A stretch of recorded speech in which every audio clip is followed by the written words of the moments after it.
take a rocket scientist to see that the Steelers are not going to be making some dramatic move to draft a quarterback. But it did take signing a rocket scientist to make that, at least in my view, really, really obvious. Good morning to you. Good Friday morning. I'm Dejan Kovacevic of DK Pittsburgh Sports. This is Daily Shot of Steelers. Comes your way bright and early every weekday morning. If you're into hockey and or baseball, I also offer up daily shots of Penguins and Pirates right where you found this program. It got a little overshadowed this week by Vince Williams returning, but Josh Dobbs being brought back into the quarterback room, and I'm going to underscore that term, quarterback room, because it means something here, was pretty significant, and arguably as significant as anything that's occurred since Ben agreed to new terms to return next year. Because all of this fuss and fun that everyone's having over Mike Tomlin having watched Justin Fields' pro day at Ohio State, and then the Ohio State cameras catching Tomlin basically just pumping the kid up, which is so very Tomlin. He does that in every setting, but especially settings where there are young players. That's gotten everybody thinking that, it's at least a possibility that the Steelers could either have Fields fall their way and then be faced with a difficult choice, or even move up to get Fields. Well, I think it's safe to state right now, definitively, that the move-up thing is out. And here's why. When Dobbs signs, which he did this week, you have now filled the quarterback room. And the reason that I'm stopping on that term is that it was Art Rooney who said a couple of months ago, and it really caught a lot of attention, is that there's obviously space in the quarterback room. Well, at the time, Ben's status was uncertain, and at the time, Dobbs was known to be heading into free agency. Neither of those things is true anymore. The quarterback room has 4 spots. It has the Ben spot, it has the Mason Rudolph spot, it has the number 3 spot, and then it has, we can call this the Paxton Lynch spot, even though it's now being filled by Dwayne Haskins. That's it. There is not a 5th spot. I mean, if you want to put a quarterback on your practice squad or additional quarterbacks, whatever, you can do that, but there's 4 members of any quarterback room. Dobbs was the 4th.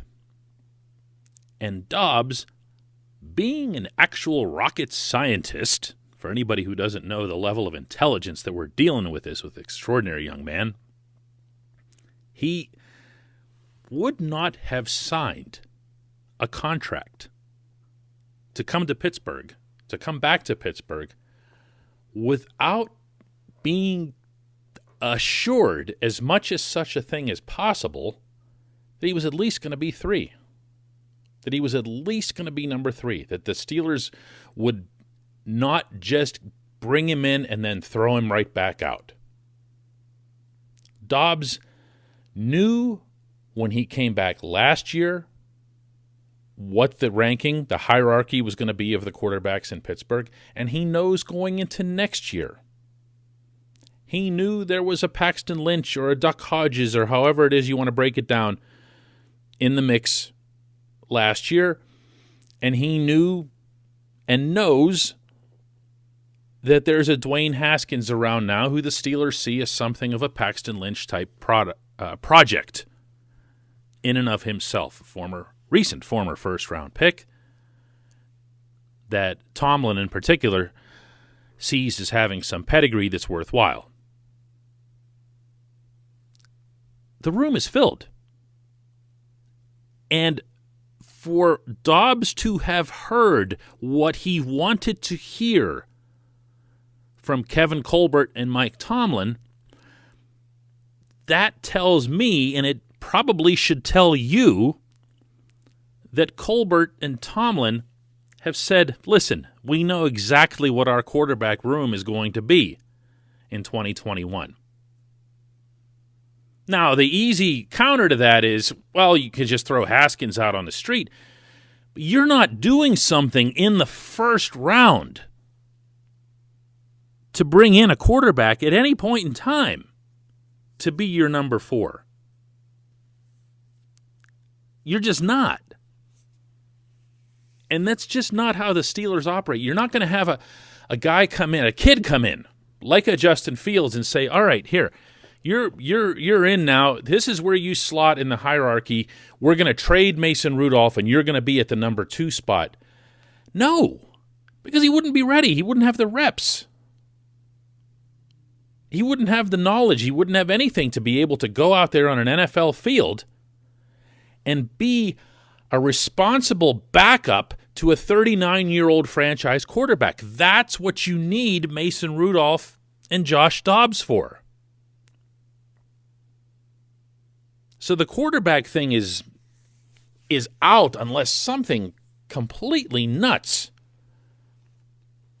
were to happen as a result of it, meaning Fields were to drop to them in the draft and they'd be left with no choice. Today's Daily Shot of Steelers is brought to you by the personal injury law firm of Luxembourg, Garbett, Kelly, and George, LGKG. They help people who've been hurt in car accidents, who need assistance with workers' comp, who filed medical malpractice claims. The attorneys at LGKG have been designated as super lawyers, capital S, capital L. Like, picture all 4 of these dudes with capes on for over 15 years. The super lawyer designation is reserved for the top 5% of attorneys in our Commonwealth. LGKG has offices in Cranberry, Newcastle, Beaver Falls, Butler, and Elwood City. You can learn more about them at lgkg.com or by calling 888-842-5454. And then there's that. Then there's the dropping to them, where Fields would feel like found gold. Like, they could be sitting there. Picture this. In the war room on draft day. And they could have, let's say, Najee Harris, Travis Etienne, and Javonte Williams, the top 3 running backs. Let's just throw all 3 of them into the mix. Let's say that no one's taken any of the 3. And Fields falls. You can say, there's no mock out there that shows this, nothing like that. Show me a mock anywhere that has ever batted 1,000 on the first round in the NFL. That's my easy comeback to that. So let's say that these things happen. No one wants a first-round running back. It's not like there's no precedent for that. And a quarterback surprises a lot of people by falling. Also ample precedent for that, right? So you have all these running backs. You have your pick of the position of the greatest need in your organization now and into the short-term future. And you have Fields. And let's say that your internal grade, and every team has its own list, of course. Your own internal grade has Fields way up there. The head coach loves him, but the scouts love him. They've gotten to know him. They see things that others don't see, et cetera, et cetera. What do?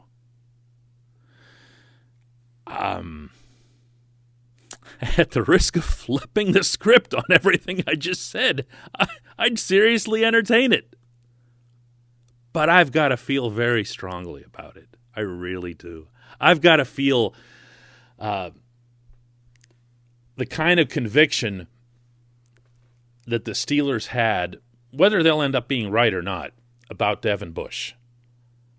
where you just fall so much in love, so deeply in love with a player, with his potential, with his character, with his fit, the Steelers' makeup and all that other stuff, that you say, I just don't care what we're giving up.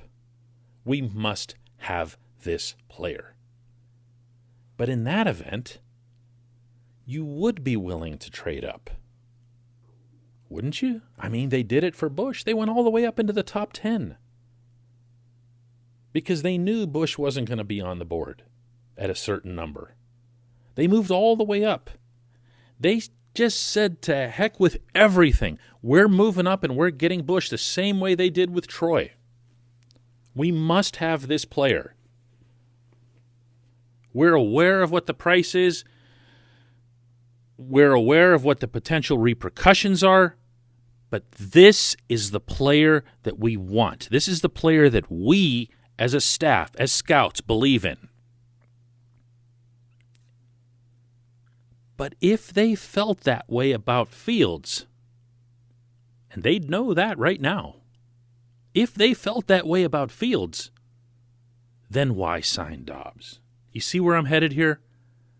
The Dobbs thing is the giveaway. It just is. It just is. I don't think Fields will fall. I don't think they'll be faced with this situation at all.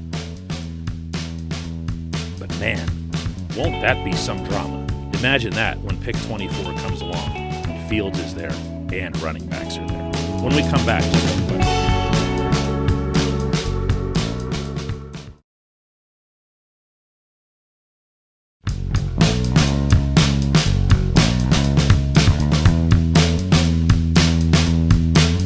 Back time for just one question, and it comes today from Matt Hanford over across the pond. And Matt asks, I can't help but think that James Conner's 100-yard-plus games dried up at about the same time that defensive coordinators figured out Ben's tactic of fast release, dink, and dunk. When the opposition pulled the defense higher up to protect against the quick passes, it seemed the extra coverage didn't help Conner. Would you agree? And do you think the Steelers are addressing this to give whoever we might draft a chance of having some space to run into? Well, I sure hope so, Matt. I hope that this is the number one priority of the offense. The best way to open up the running game for the Steelers is to pass downfield. The adage in football for a century was that you need to run to open up the pass. It's now the reverse. It really is. That's life in the NFL. You need to pass to open up the run. You need to back people off the line of scrimmage. And because NFL head coaches are so conditioned to having their defenses spread out and spread back and having everybody in coverage, it took the league nearly a half a season to figure this out against the Steelers. I don't want to go overboard in giving John Harbaugh credit because what he did wasn't exactly a master stroke in the game at Heinz Field where Baltimore was missing like half of their roster. But it set the tone. Because then we saw Washington do it, and then we saw everyone do it the rest of the way. And there was nowhere to run. And that's why for everything else that we've seen occur with the Steelers and other concerns and issues raised, none of this is going to matter unless Ben throws downfield. And for me, that doesn't start with Ben's mindset or a playbook or the receivers doing a better job of getting open or running smarter, more ambitious, more precise routes or just not dropping the football. All of those things matter.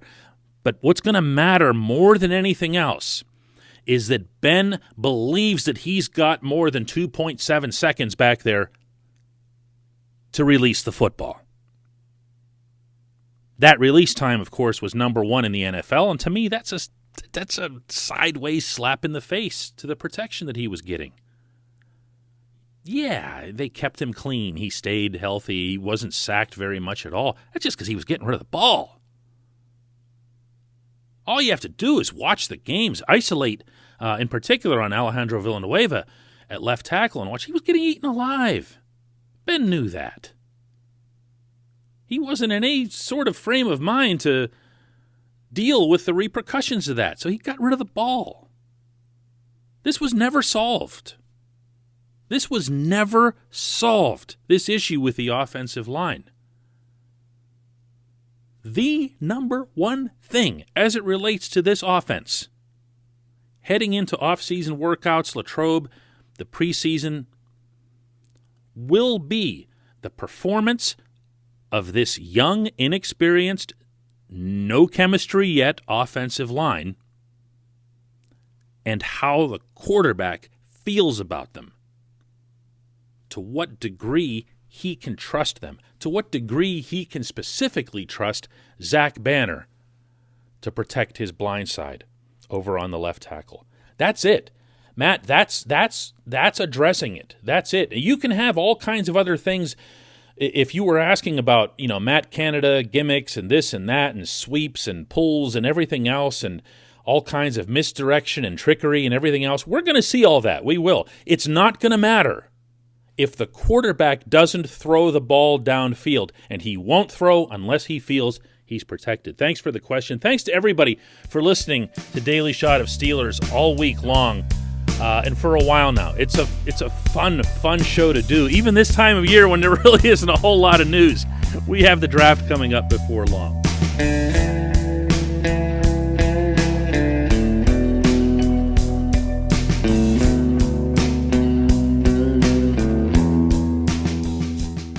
At Point Park University in the heart of downtown Pittsburgh, they understand there's no substitute for real-world experience and career-building connections. Their innovative curriculum engages students with distinctive experiential learning opportunities. Point Park's pioneering co-op program empowers qualified students to work in full-time, paid positions with their corporate partners while earning college credits. Visit pointpark.edu/works to learn more. Career ready. That's the point. Point Park University.